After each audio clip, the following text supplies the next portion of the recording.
Hindi ako naka-attend ng binyag, pero ayan, may pabalot ako. Salamat! Hi guys, mini vlog for today. Nung Sunday guys, piyesta dito sa amin, tapos mag-aanak sana ako ng binyag, kaya lang hindi nga ako naka-attend. Sana lang hindi magtampo sa akin ang aking kumare at ang aking inaanak. Charis! Di bale, babawi na lang ang ninang sa regalo. Anyway, maraming salamat pala kumaring Abby sa iyong pabalot sa akin. Diyos mio, nag-abala ka pa talaga. So eto na nga guys, kaya hindi ako naka-attend ng binyagan dahil dumating nga yung bunsong kapatid ni daddy at nahihiya naman ako na iwan siya dahil minsan lang naman talaga to umuwi. Kaya sabi ko nga kay daddy, hindi na nga lang ako attend, tapos bibili na lang ako ng regalo at dadalhin ko doon sa isang araw kapag nakalibre ako ng oras. Syempre maraming salamat kumaring Abby at nagulat ako, dumating nga si Auntie Pe, may daladala nga nitong pabalot sa akin. Nung mga araw na yan guys, sobrang pagod na pagod talaga ako dahil naggupit ako sa dalawa kong alaga. Si Bella at si Browser kasi sobrang laguna ng buhok, kaya naman ginupitan ko sila at mabuti na lang talaga nasa akin pa nga yung razor na panggupit ng kanilang mga buhok. Hindi naman kasi sa akin yung razor na yon, kaya kailangan ko talaga sila gupitan dahil dadalhin na nga ng kapatid ni daddy yon para naman sa kanilang maalang mga alaga, o di ba nabubulol.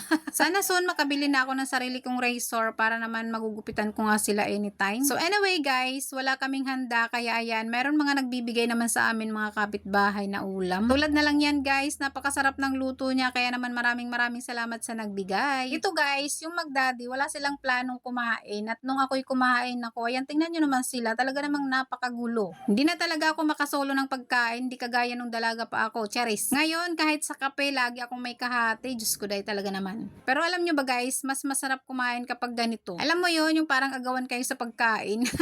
Ito namang si daddy, padandaan dito sa likod ko, akala mo naman macho, Diyos ko day. Hindi ko nga alam kung ilang buwan na yung kanyang tiyan, napakalaki. Padandaan nga lang siya dyan, tapos maya maya susubo. Ano ba naman yan? Talaga namang napakagulo na magdaddy na to. Ayaw sila kumuha ng sarili nilang pagkain, gusto nila yung nasa plato ko. Tingnan nyo naman ang batang yan, napakagulo talaga.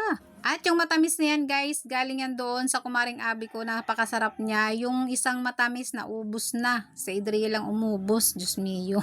Pero bumawi naman dito sa tubig, binigyan niya ako, diba? Napakabait na bata. Minsan lang maging magulo ang bahay kapag umuwi si daddy. Kapag kami lang ni Adriel, nako, napakatahimik ng bahay. Ako lang kasi ang maingay, tsaka yung TV. Charis. Kapag kasi nagbunganga na ako, tahimik na yan si Adriel bukod sa TV. So ayan, kung mapapansin nyo, pati si daddy nasa lamesa na rin dahil sumusubo na rin siya, Diyos ko day. O diba, naubos na lang yung kanin ko sa kakasubo-subo ni Adriel. Sabi ko sa kanya, kumuha siya ng sarili niyang plato, pero mas masarap nga daw kapag nasa plato ko.